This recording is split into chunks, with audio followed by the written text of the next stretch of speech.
Bapak Ibu yang dikasih Tuhan, para hamba-hamba Tuhan di wilayah Jombang, pada hari ini kita akan belajar merenungkan firman Tuhan, dan kita akan sama-sama mendapatkan berkat dari firman Tuhan yang terambil dari Mazmur pasal yang ke-130. Saya akan bacakan ayat yang pertama dan yang kedua. Demikian firman Tuhan. Nyanyian ziarah. Dari jurang yang dalam aku berseru kepadamu ya Tuhan. Tuhan, dengarkanlah suaraku. Biarlah telingamu menaruh perhatian kepada suara permohonanku. Puji Tuhan. Bapak Ibu, judul perikop di sini adalah seruan dari dalam kesusahan. Tidak dapat dipungkiri, walaupun kita adalah hamba-hamba Tuhan, tetapi seringkali Tuhan membawa kita, saya boleh pakai istilah berpetualang. Namanya berpetualang itu pasti kadang naik, kadang turun. Tetapi kalau saya menyebut kata berpetualang, saya boleh artikan itu sebagai kita turun ke lembah. Kita dibawa ke jalur-jalur yang ekstrim. Demikian juga dengan Daud. Daud menuliskan ayat ini, Mazmur ini, nyanyian ini. Karena kalau kita lihat kehidupan Daud, seringkali Daud diajak berpetualang oleh Tuhan. Daud adalah seorang raja, dan tentu di zaman dahulu seorang raja pasti akan sering menghadapi musuh, sering berperang. Bahkan musuhnya itu sering memanggil teman lain, berkomplotan, ya katakanlah golek bolo kalau bahasa Jawa ya, untuk mengepung Daud. Dan itu tidak cuma sekali dua kali, banyak kali Bapak Ibu. Tetapi satu hal, ketika kita menghadapi tekanan hidup, dulu almarhum papa saya sering bernyanyi, walaupun ndak punya beras, haleluya, maju terus sampai menang, haleluya, walaupun uangku habis, haleluya, maju terus sampai menang, haleluya. Satu hal yang kita harus lakukan yaitu berseru kepada Tuhan. Bahkan kalau kita perhatikan di sini, Daud berkata, dari jurang yang dalam aku berseru kepadamu ya Tuhan, menggunakan tanda seru.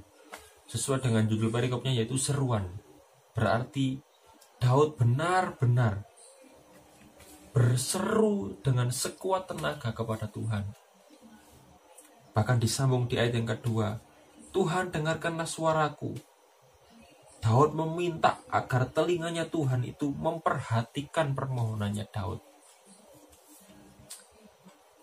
Bahkan di ayat yang ketiga Bapak Ibu, Daud memberikan sebuah perumpamaan. Jika engkau ya Tuhan mengingat-ingat kesalahan-kesalahan, Tuhan siapakah yang dapat bertahan? Di ayat yang keempat, tetapi padamu ada pengampunan supaya engkau ditakuti orang. Bapak Ibu, puji Tuhan.